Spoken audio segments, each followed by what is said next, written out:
Niadtong unang panahon, wa kamo makadawat ng mga ayuda. Pero sa liderato ng mga pinintel, namingamot kami makakuha ng mga puntos sa kauluhan at pila ka hundreds of millions of pesos para matagalan nato ang mga katawan din sa Distrito 2. Pila na kalito ang atong pagkatagaan o makaning ito ni sa bailout.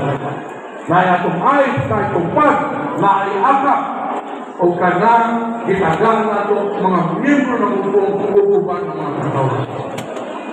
Sa panahon may masakit sa inyo, iton, maningkamot ako na makakalap ng punto sa DOA 100 million pesos atong iuputupos sa nakalaylay ng ospital. Mao ka na kung ay miyembro ng upo, may masakit, may kapayo sa bill, ito ang mga kamingkaban. Hindi na sa estudo, minabay na uwi 15 million pesos ang atong nahatag na bayad sa bill.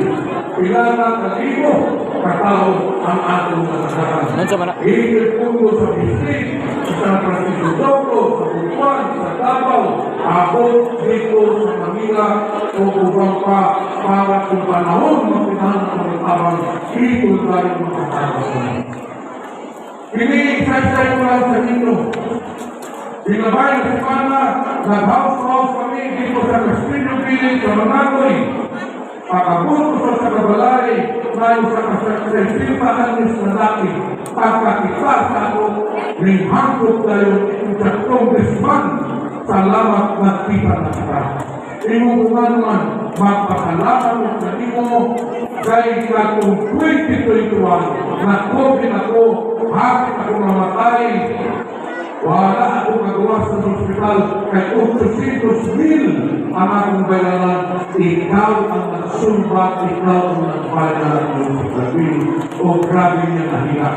Binukan ko na sa aming Facebook, okay mo ito, mapipigin ko ako na tumutulong sa congressman, at kuha ninyo si Mr. Sugil sa Castillo Village, buhay pa.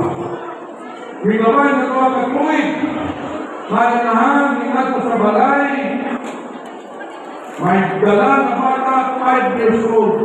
Grabe hila. Tingin sa kong maluwi sa trabaho ko. Piling akong anak na 5 anyos, pasi ko niya magugay. Tingin kong naman, may gusto sa kapit-kapi o gusto ako 1 million pesos sa komparasyon. Tingin ko kayo mag-uol. Lalo ko ka ng iyong anak, dito sa Pilipinas Center,